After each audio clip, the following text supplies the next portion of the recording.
Ng problema ng bansa, sinabi ni General Romy Bugis. Lahat. Lahat kami nagsalita. Lahat ng problema ng bansa. Ngayon, sumagot si General Browner. Ang sagot ni General Browner ganito. Makakaasa kayo, sir. Ang buong AFP, hindi kami bulag, hindi kami pipi, hindi kami bigi. Sa social media, anong ginagawa nila? Pag nag-share kayo ng katotohanan, nakita nila, totoo to, ano ginagawa nila? Delete kagad! Delete! Hindi na nila sinishare. Alam nyo ba yan o hindi nyo alam? Ngayon, alam na. Yan lang ang gawin nyo. Kaya yung maraming mali, paulit-ulit na ilang taon share pa rin ng share, walang katapusan. Yung kalaban natin, pag nag-share tayo ng tama, delete kagad nila para hindi na ma-share yung tama. Kaya ang kumakalat sa mainstream media, social media, karamihan mali.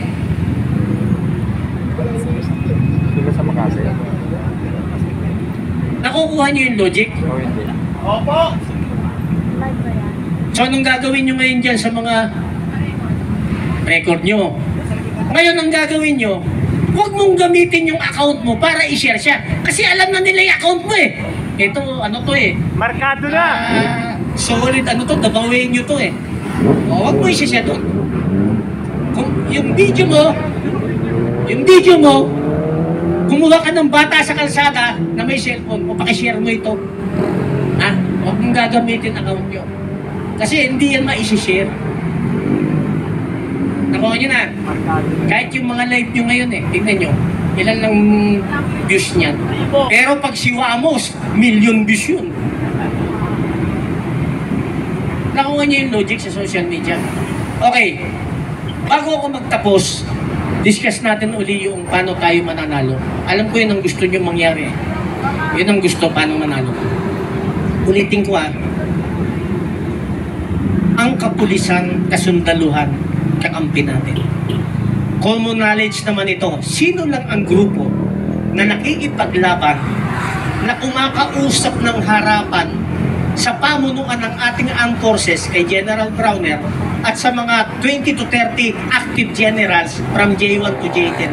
Sino lang ang kumakausap? United People's Initiative lang. Tayo po. Okay. Kahit malaman ito ng armed forces, open naman ito. Alam naman nila. Nakipag-meeting kami kay General Browner sa GHQ. Nandyan ang lahat ng active generals from J1 to J10. Lahat. Binilang namin 25 o 30 sila eh. Chief of Staff, General Browner, Vice Chief of Staff, G1, nandyan sila. Tapos kami naman, nandito sa kabilang mesa. General Romy Bugis, General Felizardo Simoy, General Carlos Kita, General Virgilio Garcia, Admiral Jose Suarez, Colonel Betran, ako, Ma'am Gemma Soto, adopted ng Batch 89. So maraming gustong sumama sa amin, pero nilimitahan lang namin at baka mapuno yung conference. So anong napag-usapan? Lahat ng problema ng bansa, sinabi ni General Romy Bugis. Lahat. Lahat kami nagsalita. Lahat ng problema ng bansa. Ngayon, sumagot si General Browner. Ang sagot ni General Browner ganito. Makakaasa kayo, sir. Ang buong AFP, hindi kami bulag, hindi kami pipi, hindi kami bigi. O yung sagot nila, ha? Para alam nyo, yung napapag-usapan. Ngayon, ako yung huling nagsalita.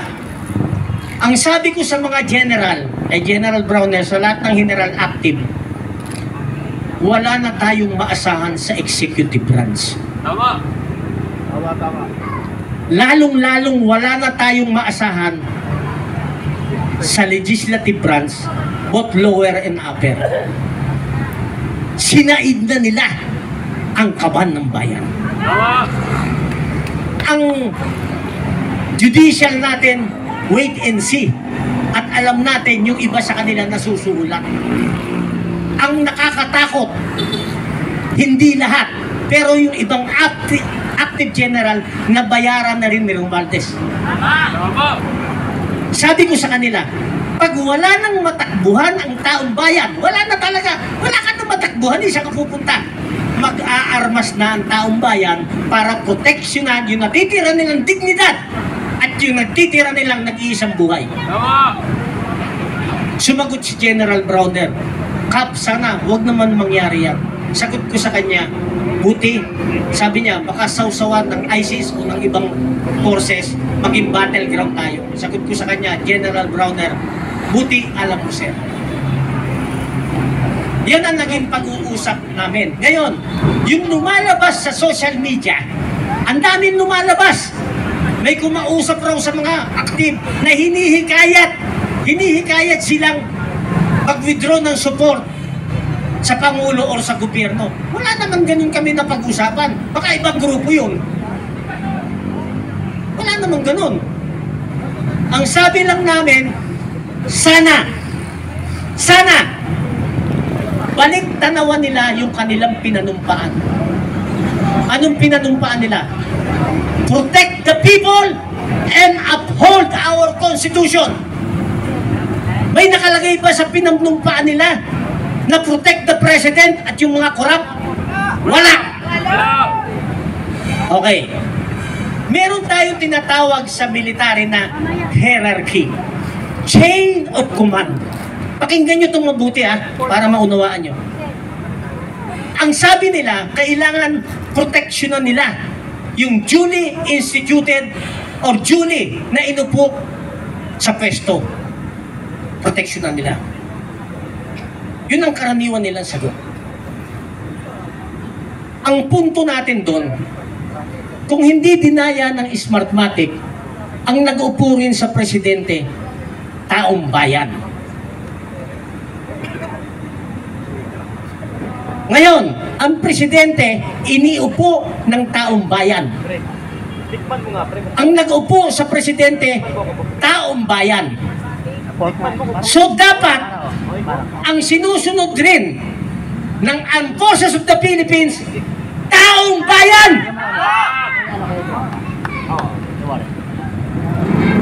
Iniupo lang natin yung presidente. Ngayon, bago ako magtapos, kung iniupo natin siya, pwede rin ba natin siyang tanggalin? Okay! Pwede. Tayo nag-upo Kaya lang, paano natin siya tatanggalin kung mag-isa lang si Brother Placido? Paano natin siya tatanggalin kung 100 lang tayo, 200? Paano natin tatanggalin siya kung 3,000 lang tayo, 10,000?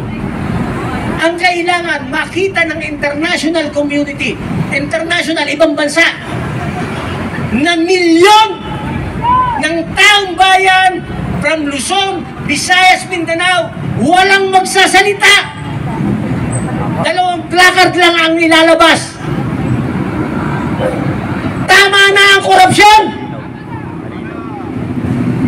At ang presidente, you are fired by the people of the Philippines. Marcos resign! Marcos resign! Marcos resign! Marcos resign! Marcos resign! Anong? Illegal ba yun? Illegal ba yun? Sinong ayaw dun sa gagawin natin? Yung liberal, Makabayan Black, administration, at yung Western World. Ayaw nila nung gagawin natin. Kaya sila yung manggugulo. Sila yung manggugulo. Sisingitan ka, tayo, tapos manggugulo, para may dahilan sila na i-disperse ka. Agree or not? Agree. Okay, turuan ko kayo para alam na ng lahat. Wala na, ang laban ng UPI simula nung pandemic, wala kaming tinatagong laban. Bago kami gumawa ng aksyon, nakikipag-meeting kami sa mga kapulisan para alam nila yung plano natin, nilalatag natin yan para walang lihim. Hindi tayo naglilihim. Okay. Kung 1,000,000 tayo dito sa Luzon, 1,000,000, swinerte 2,000,000. Okay? Ang placard natin, 2 lang. Ayaw na namin sa putangin ng korupsyon na yan. BBM, you are fired! Okay? Walang magsasalita. Walang magsasalita, placard lang. Okay? Pag may pumasok na nagsasalita at iba yung placard, pwedeng paalisin ng pulis, pwede natin paalisin. Bakit? Hindi sila kasama sa atin. Agree or not? Kasi Agree. ang usapan, walang magsasalita, tapos sila sumisigaw. Tapos ang placard lang dalawa, sila may placard na Sara resign. Marcos resign. Marcos, Duterte, parehas lang sila. Oh, hindi yun na napag-usapan. So alam nyo na kung paano natin sila tatanggalin. Ha? O yan, alam na ng kalaban natin. Hindi na makakapasok yung mga yan. Okay. 2 milyon sa Luzon. 1 milyon sa Visayas. 1 milyon sa Mindanao. 2 placard lang. Kakampi na natin ang pulis at kasundaluhan. Palagay nyo, bababa si BBM, hindi. Bababa. Ulitin ko bababa siya o hindi? Hindi! Makapal mukha nun! Balat buhaya yun! Kasi ang utos sa kanya ng Western world, huwag kang bababa. Nakuha nyo na? Oo, buha. Nakuha nyo na? Okay. Ngayon, ang gagawin natin mapayapa, susundin pa rin natin yung ating konstitusyon. Kung sino yung sinasaad ng konstitusyon na dapat pumalit, sundin natin. Para yung acceptance natin ng constitutional mandate natin ay masunod. At yun rin ang gusto ng international, susundin natin kung ano yung konstitusyon na meron tayo. Nakuha nyo yung idea? Nakuha nyo, nag-gets nyo? Oo. Kung nagkataon ng ayaw ng taong bayan, nagkaroon tayo ng, huwag ng people's power, kasi yung people's power, gas-gas na yan eh. Manapak na yan. People's Power 1, isang malaking kamalian. People's Power 2, isang malaking kamalian. Tapos ito na naman, People's Power 3 ka. Baka maging kamalian. Mag-isip tayo ng tama, huwag yung People's Power. Ano yung isasuggest nyo? Ano yung isasuggest nyo? Yan, pag-isipan nyo ha. Kasi bakit iniiwasan natin yan? Pagka kumilos